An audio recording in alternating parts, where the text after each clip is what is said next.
আপনারা কি জানেন লাউ, বুটের ডাল আর গরুর মাংস দিয়ে খুব সুন্দর একটা রেসিপি হয়। এত মজার একটা তরকারি হয় যেটা মুখে লেগে থাকার মতো। তো চলুন শুরু করা যায়। আসসালামু আলাইকুম। আজ আমি রান্না করব একটা সুস্বাদু তরকারি।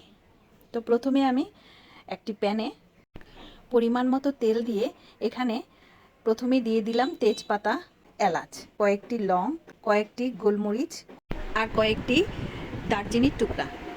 এগুলো দেওয়ার পর তারপর দিয়ে দিব 1 মুঠ পরিমাণ পেঁয়াজ। পেঁয়াজটা একটু নরম হয়ে আসলে এতে দিয়ে দিব 1 টেবিল চামচের মতো আদা রসুনের পেস্ট। আদা রসুনের পেস্টটা দেওয়া হলে একটু ভাজাভাজি করে দিয়ে দিব 1 চামচ হলুদ, 1 চামচ লাল মরিচের পাউডার আর 1 চামচ দিয়ে দিব ধনে পাউডার। এটা ভালো করে কষিয়ে এতে দিয়ে দিব আধা চা চামচের মতো জিরা পাউডার। তারপর এটা ভালো করে কষানো হয়ে গেলে দিয়ে দিব এর মধ্যে গরুর মাংসগুলা। এখানে হাড়, তেল এবং কিছুটা মাংস আছে।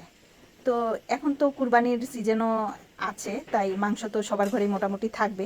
তো সেই মাংসটা দিয়েই আমি রান্না করলাম। এই তো মাংসটা কষানোর জন্য আমি ঢেকে দেব। এখানে আমি নিয়েছি একটা লাউ। লাউটা ঠিক এটা আমি কেটে এখন ছোট ছোট করে পিস করে নেব। তো মাংসটা ভালোই এখানে কষে এসেছে। ও, আমি তো লবণ দিতেই ভুলে গেছি। লবণটা দিয়ে দিলাম।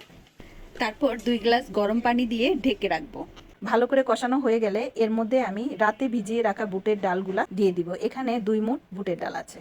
বুটের ডালগুলো দিয়ে আমি আবার ভালো করে একটু নাড়াচাড়া করে এটা আমি আবার ঢেকে দিব, যে পর্যন্ত মাংসটা এবং বুটের ডালটা ভালো করে কষে না আসে।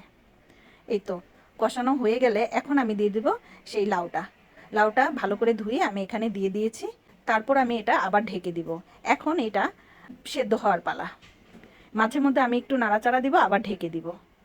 এই তো সবশেষে আমি সাথে দিয়ে দিব একটু স্বাদমতো লবণ, কয়েকটা কাঁচামরিচ এবং 1 মুঠ পরিমাণ ধনেপাতা দিয়ে দিয়েছি। আর কাঁচামরিচের মুখের মাথাটা এইভাবে কেটে দিলে ভালো ফ্লেভার আসে। তারপর 1 মিনিটের জন্য আবার ঢেকে দিব। এই তো আমার লাউ রান্না হয়েছে। এটা সাদা ভাত বা পরোটার সাথে খেতে খুবই স্বাদ। আপনারা ট্রাই করে দেখবেন। ধন্যবাদ দেখার জন্য।